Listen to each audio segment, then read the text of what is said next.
I am Freddy the Fish. Well, that's not totally true. I guess I'm going to have to tell you my story. It's really quite magical.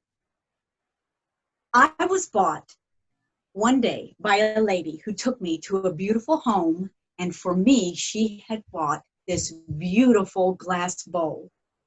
She put me down in there, and then she added glass bubbles, if you can believe that. I had this whole beautiful bowl all to myself. The sun was shining in. It would shine on my beautiful ruffling fins. I am a fancy goldfish, so my fins are like ruffles. Oh my, I was beautiful. And I learned how to push those glass bubbles around with my fish slips. I tell you, I was living my best life.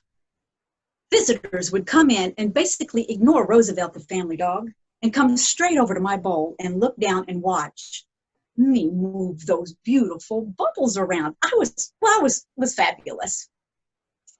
But then one day, I didn't feel fabulous. I felt weak and tired, and I didn't want to move those bubbles any longer. Well, I couldn't. And then my beautiful ruffly fins started to droop, and then they just fell to the sides, and I went to the bottom of my bowl. I had become a fish who couldn't swim. Can you even imagine such a thing? Well, the lady came over and said, "Freddy, my goodness, we have got to get you some help." And I said, "I know." She said, "I tell you, I will not throw you in the big dark pond across the street for the catfish." Well, I was really glad to hear that. I can't even imagine what a catfish is. And she said, "I will feed you every day until we figure this out." And she did. She had these things she called tweezers, like this long, and she would put the fish food right at the very end, and she put it right down into my lips while I laid on the bottom. Well, not a great existence. Well, one day a visitor came in and looked down in my bowl and said, "Is this fish dead?" And my lady said, "No, he's not dead. That's Freddy. He just can't swim." Well, this visitor walked off unimpressed, and I can see why. The lady came over to me and she says, "I figured it out, Freddy. I'm going to go ask Google." Well, okay. She said, "Google will have the answer to help me help you." So off she went to talk to Google, whoever that is, and up walked Roosevelt, the family dog, and put his wet, smeary nose right on my beautiful bowl and said, "Buddy, you need some help." I said, "Well, I know." He says, "Well, I can help you. I know people." "You know people?" "Yes, I do. I know people. Are you with me?" Well, sure.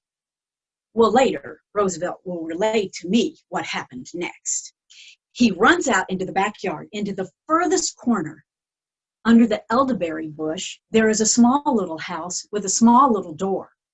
And he knocks on that door and says, "Francine, you've got to come quick. There's an emergency." "What is it, Roosevelt? What is it? I haven't even had my elderberry juice this morning. I haven't even stretched. It's an emergency, Francine. You have to come." Well, she opens the door and says, "Roosevelt, you're going to have to help me get there." "Okay. Can I ride in on your ear?" "Absolutely. Jump on." She was already buckling up her fanny pack. As she rode in, she started to stretch because she knew she was really going to need to be loosened up. And as she loosened up, out popped her wings. Yes, sir. Roosevelt knew a fairy named Francine in the backyard that lived under the elderberry bush. Well, they get into the house. She hops off his ear, flies right onto the edge of my bowl and looks down and says, "Boy, you're in trouble." I said, "Well, I know. She says, "Well, I can help you. Are you going to help me?" I said, "Well, what can I do?" She says, "You just got to help me. I can take care of this. I have the magic. Do you believe me?" I do. It's going to be different, but it's going to be good." "Oh, okay.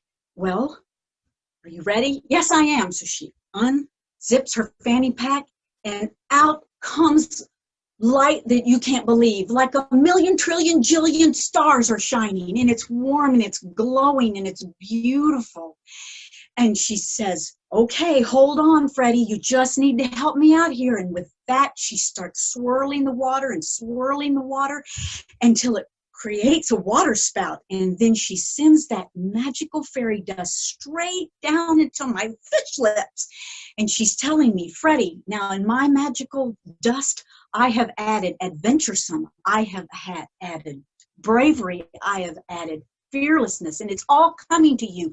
Move those fins, move those fins. I'm doing it, I move them.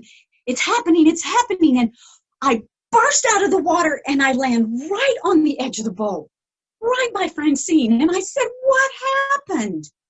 And she said, well, you've changed. You're a fish out of water. What? I can't. You've changed, Freddy. I told you it would be different, but it's going to be good.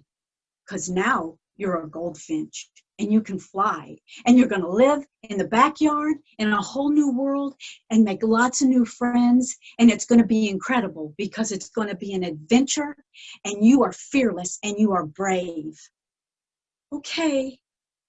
And off she went and off I flew. And that is how I became Freddy the Fish who can fly.